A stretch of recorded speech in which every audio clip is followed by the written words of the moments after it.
Hey guys, how's it going? Today I wanted to talk about the subject of poor health. Does it start in the mind?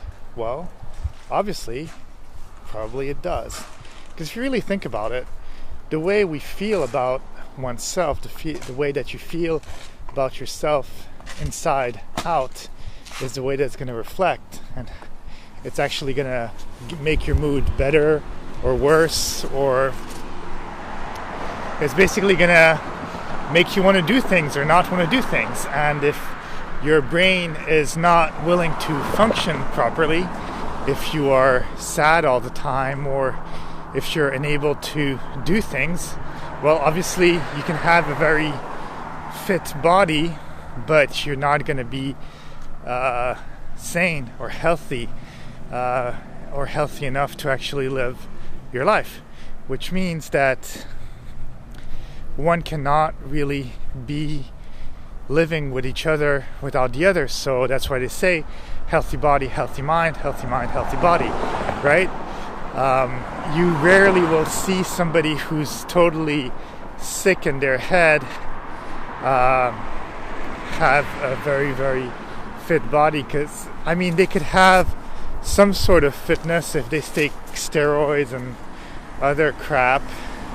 But then technically also a lot of times when people have problems with their mind, they might think that they are healthy, but then they have also other things that are showing clearly that they are not healthy, such as plastic surgeries in excess. I'm not saying that people shouldn't have any plastic surgeries at all, but if you're having multiple plastic surgeries and it's just going over the top, then at the end you kind of realize that there's something that's unhealthy within your mind, because you're not seeing it. It's kind of like bodybuilders that, not all of them, but some of them, they keep on looking at themselves in the mirror and they still see themselves as not fit, as very small. So what happens is that they continue exercising and trying to make their muscles even bigger, or they're also trying to inject themselves with a bunch of drugs and other things in order to basically make themselves feel better. And they think they're already there, but people don't always see what's in the mirror. And that doesn't just go to bodybuilders and people with plastic surgery and other things, but I think even people just in general, we always have we see our flaws more than anybody else. It's like saying, hey, I have a pimple on my forehead, and obsessing about it because that's all you can think about, and that's all you think that people see with you or in you when they look at you. Whereas, maybe some people will notice it, other people won't, but even the people who notice it, it doesn't really matter. It's just a pimple, if that makes sense. So we tend to make a big hullabaloo about things when really it doesn't exist, and it's all in the mind, which basically once again goes in the state of saying health starts in the mind. Because also there's some people who could have very severe illnesses, or they could even be handicapped in some form or another, yet they're still able to function and have a full life in their own way, if that makes sense. And even though they might not be able to do certain things, they will still be able to overcome them by doing other things that kind of compensate for it, or finding other things that they may like. If you can't rock climb, well, then find another kind of sport that suits your body better and that would actually permit you to have an enjoyable time on this earth. Because in the end, it's all genetics, and the thing is that you can be born with brown eyes. You probably will want blue eyes. If you're born with blue eyes, you're probably going to want green eyes, etc., etc., etc. So technically, you never really get what you want. And even if they genetically modified embryos and stuff like that, and gay, and the parents chose for you your sex, your eyes, your level of intelligence, and stuff like that. I guarantee you that once you're born, you're gonna actually have a few things that you're gonna want to have different within you. And that's not to say that if you have a passion for math, that you love math but you suck at it, that you can't actually just start studying more and more and hopefully become good at it or even excel at it with time. Because that's the beauty of the mind, is that with the health, which starts in the mind, you obviously are able to also overcome things and learn things and create new synapses and be able to basically change the way that your body thinks and change the way that your mind works in order to become better.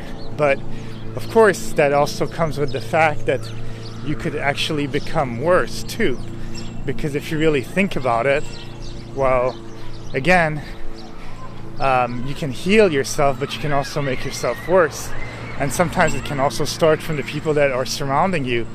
Because if everybody's pessimist, or if people are doing bad things, or maybe you're in a pickle and you're always poor and you can't handle life around you, then what happens is that just our survival instinct kicks in, and also the fact that we want to be accepted by everyone, and we start doing stupid things in order to be accepted by the people that are around us, because we again gather in our subconscious the fact that if we're accepted by everyone, if we're happy within the circle of people that are around you, then you're also able to have a healthy mind.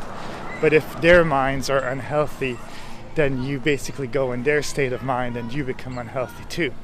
So that's also where being smart can come in, where you're able to just say, look, I don't care about the culture I was born in, I don't care about the people that are surrounding the neighborhood that I was born in or that I'm living in.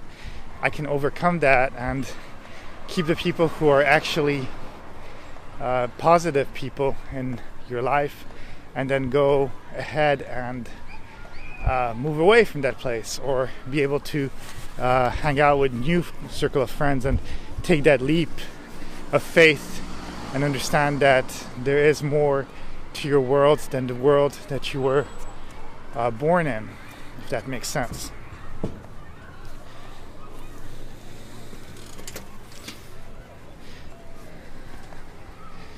And that's basically what I feel about the healthy mind, healthy body. So don't really worry too much about the fact that maybe you don't like the body that you're in. Just start cultivating it the way that you want. And if you basically believe that you are not actually healthy, well, then you won't be healthy. But if you're able to overcome that, and let's say if you're obese, that's definitely something that, except if it's a medical condition, and even then you're normally able to change that. So if, for example, you feel that something is really wrong with the way that you are, or really wrong in your life, or really wrong in the way that you have in your life, then you can still change those things. You just have to overcome them. So basically start thinking different. If you're fat, start exercising.